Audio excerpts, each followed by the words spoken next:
Brought to you by Agilus Diagnostics.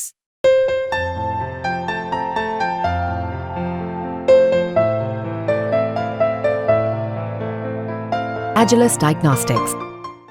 नमस्कार दोस्तों, आप देख रहे हैं क्राइम तक। बात करते हैं कावड़ियों की और बात करते हैं इससे जुड़े मुद्दों की। सुप्रीम कोर्ट ने एक फैसला दिया, कहा कि भैया नाम लिखने की कोई ज़रूरत नहीं है, सिर्फ इतना लिख दो कि क्या बनाते हो, वेज बनाते हो, नॉन वेज बनाते हो। अब चाहे वो अब्दुल बनाए चाहे अजय बनाए, उनको अपना नाम लिखने की ज़रूरत नहीं है। हालांकि इस फैसले का चौतरफा, एक तरह कई लोग ऐसे हैं जो इसका स्वागत कर रहे हैं, कई लोग हैं जो इसका स्वागत नहीं कर रहे हैं। इस बीच ये तो कहा जाता है गोपाल सर की योगी सरकार को तो झटका लगा ही है, क्योंकि योगी सरकार ने जो फैसला लिया था उसके विपरीत सुप्रीम कोर्ट ने ये डिसीजन दिया है। दूसरी तरफ सवाल ये भी है कि 4 करोड़ कावड़िए सर हर साल जाते हैं और ऐसे में हुड़दंग की तस्वीरें भी सामने आती है। हमने ताज़ा देखी मुजफ्फरनगर में किस तरह से कावड़ियों ने हुड़दंग मचाया। तो क्या कावड़िए ज़्यादातर जो जाते हैं, ज़्यादातर नहीं कहूँगा लेकिन काफ़ी बड़ा तबका है जो हुड़दंग मचाता है? नहीं, देखो चिराग, ऐसा है कि कांवड़ी की जो यात्रा होती है, कांवड़ की जो यात्रा होती है, उसमें हर तबके का लोग जाता है। उसमें हर मानसिकता के लोग होते हैं, अच्छे लोग भी होते हैं, बुरे लोग भी होते हैं, क्योंकि ये श्रद्धा वाली बात है।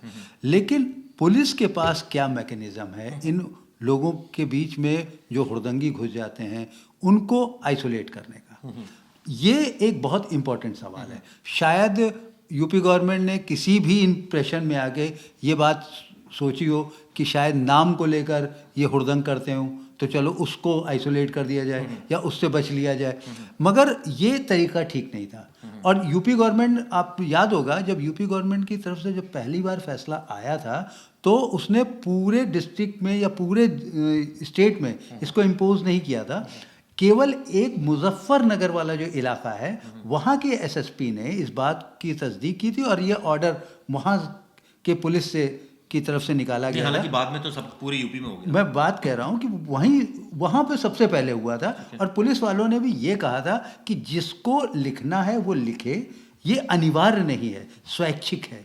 उसके अगले दिन इस पर सियासत फैली, इस पर पूरी तरह से लोगों ने अपोजिशन में या सपोर्ट में कमेंट करने शुरू किए। तो वहाँ पे जब सियासत होती देखी और उससे क्या हुआ, उससे गवर्नमेंट ट्रिगर हो गई।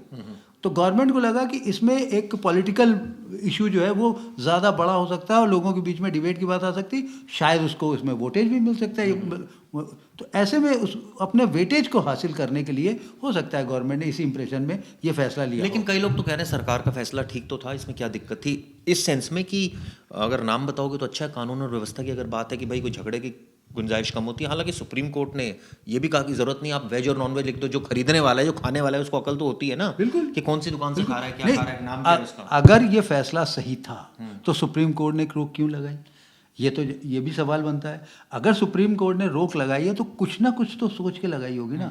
यानी सुप्रीम कोर्ट के जो जज हैं वो इन सारी चीज़ों को ओवरव्यू कर रहे होंगे, उनको बात समझ में आ रही होगी कि इस एक्चुअली में इस फैसले के पीछे क्या मकसद हो सकता है। क्या वो मकसद, आप एक्यूज कर रहे हो यूपी गवर्नमेंट? मैं किसी को एक्यूज नहीं कर रहा हूँ, मैं बात कर रहा हूँ कि सुप्रीम कोर्ट ने भी अपनी समझदारी से कुछ फैसला लिया होगा और यूपी गवर्नमेंट ने जो अपने, विपक्ष तो कह रहा है तो धार्मिक वो था, ये तो माहौल खराब करने वाला फैसला था, इस टाइप की बात। ये विपक्ष तो कहेगा और विपक्ष का कहना एक हद तक सही भी मैं मानता हूँ, क्योंकि विपक्ष ने जो ग्राउंड रियलिटी है, क्या अब्दुल नाम या असलम नाम लिख देने से हुड़दंगी रुक गए? मुझे एक चीज़ बताइए, हम भी बाहर जाते हैं, घूमते हैं, बाहर जाते हैं, मैं आपसे सवाल करता हूँ, आप ये पूछ के खाते हो, सिर्फ ये देखते हो ना कि ढाबा वेज है नॉन वेज है?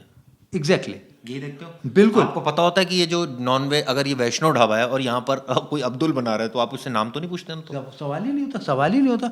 हम अभी आपको ये भी हम बट ऑब्वियस मानकर चलते हैं कि वैष्णव ढाबा है तो वो कोई हिंदू का ही होगा। सुनिए, अभी मैं कुछ दिनों पहले परिवार के साथ कश्मीर गया था। श्रीनगर में एक है कृष्णा स्वीट, ठीक है, वहाँ वो बेसिकली वहाँ पे ब्रेकफास्ट और लंच वगैरह मिलता है। और चूँकि हम पूरा परिवार हमारा वेजिटेरियंस है तो हम लोग वहाँ पे, हम लोगों को हमारे ड्राइवर ने जिसका नाम आदिल है, ठीक है, वो हम लोगों को ले गया कि आपको यहाँ खिलाएंगे, आप बहुत अच्छा खाना यहाँ पे मिलता है। मैं वहाँ गया, हम लोग बैठे, हम लोगों ने को जो ऑर्डर करना था किया।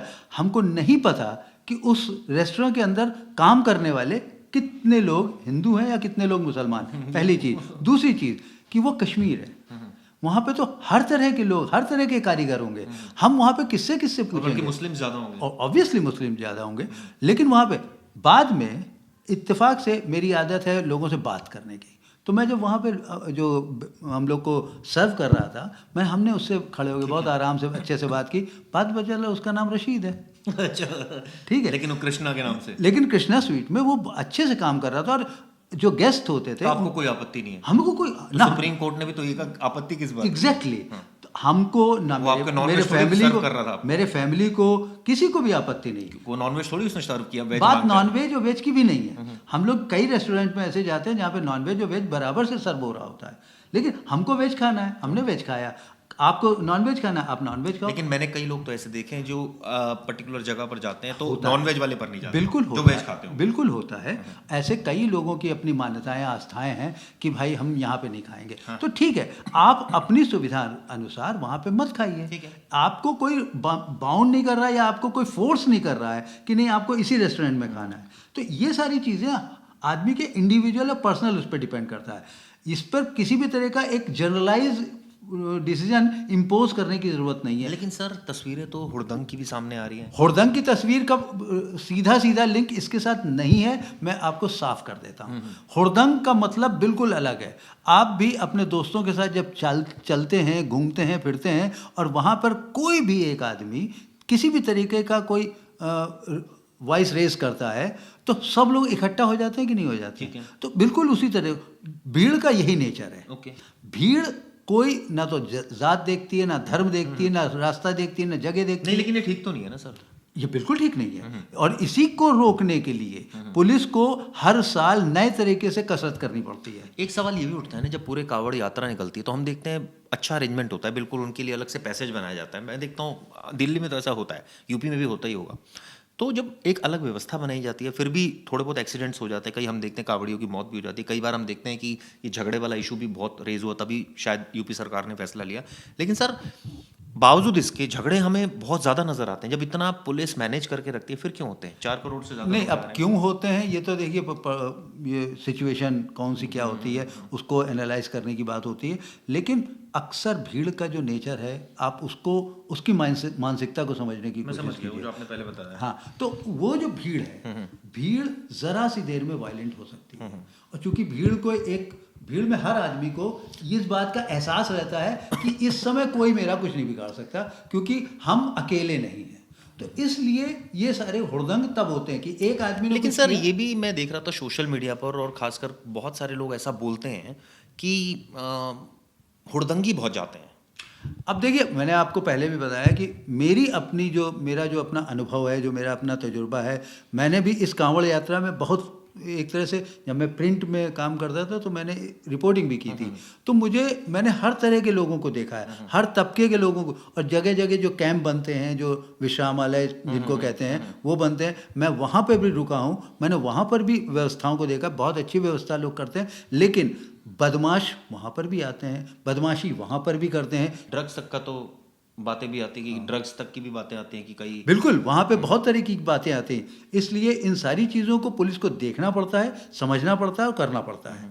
लेकिन ये कहा जाए तो काफ़ी टफ टास्क होता है। 4 करोड़ लोगों को एक तरह से कहा जाए हरिद्वार सारे पहुंच रहे हैं, और उसके बाद अभी सावन का पूरे महीने इस तरह का रहेगा। 10-12 दिन तो रहते हैं। 15 दिन का पूरा process 15 दिन से 21 दिन के बीच का ये पूरी यात्रा होती है। इस यात्रा को इसी तरीके से पुलिस हमेशा हर साल कंडक्ट करती है और अच्छे से मैनेज भी करती है। लेकिन अब बदमाशों को आप कैसे रोक लोगे?